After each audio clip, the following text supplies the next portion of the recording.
Hello, I'm Don Daler, and this is 2020 in Touch. On Friday, we had a new entry in our series, Myths, Lies, and Downright Stupidity. Of the 10 myths we covered, and you won't be surprised at this one, the most talked about was gun control reduces crime. Here's John Stossel. It's about the weapons, the guns. Where did the killer get them? They're shocked at how easy it is to purchase a gun. It is simply too easy to obtain a firearm. The belief that gun control prevents gun crime is why many were upset this spring when a bombshell court ruling could put handguns back in D.C. homes. A court threw out Washington, D.C.'s 30-year ban on guns. And that's outrageous, said public officials. More guns, very simply, lead to more violence. I don't know how anyone can be serious in saying that, because the gun violence went up when they banned handguns. Tom Palmer's one of the plaintiffs who sued D.C. over the right to have a gun. He's correct about gun violence going up. Since Washington's gun law passed, the murder rate actually increased, even while America's murder rate dropped. It's because guns can also save lives, says Palmer, as one saved his years ago in California. We were walking down the street, and this group of young men took really strong exception to that. They stood up. 19 or 20 young guys followed us, and they told us, we're going to kill you, they'll never find the bodies. And I turned around and showed them the business end of a pistol.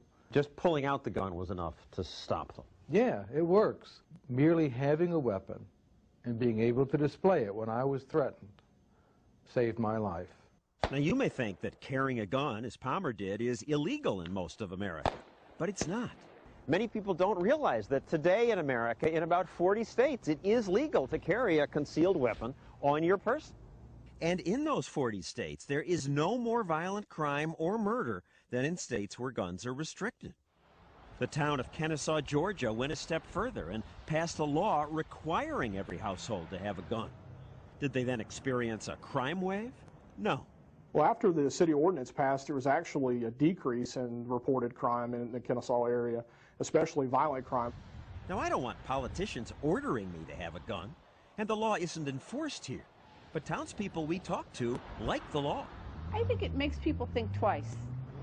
This is a very peaceful place to be. We should have guns. I mean, that's what free society do. These maximum security felons said they fear an armed victim much more than the police. When you're going to rob somebody you don't know, it makes it harder. And they said gun laws don't matter to them. They don't obey them.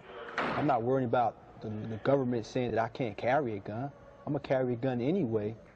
It's impossible to know exactly how often guns stop criminals, because who reports a crime that doesn't happen? But people use guns in self-defense every day. Often just showing a gun is enough to prevent the crime. When robbers broke into Joyce and Raymond Pappin's home and attacked Raymond, he yelled, "Get the gun, get the gun." Joyce did, and when the robbers saw it, they ran away. Boy, when he saw the gun, he just started running, and they weren't just walking fast, they were running. They had boots on, you could hear them boots a-clopping. Joyce says having a gun changes the balance of power. And here's a controversial idea. Some Virginia Tech students say they wish students had been allowed to carry guns, because one of them might have stopped the killer before he shot so many people. And that's what happened 5 years ago at the Appalachian School of Law.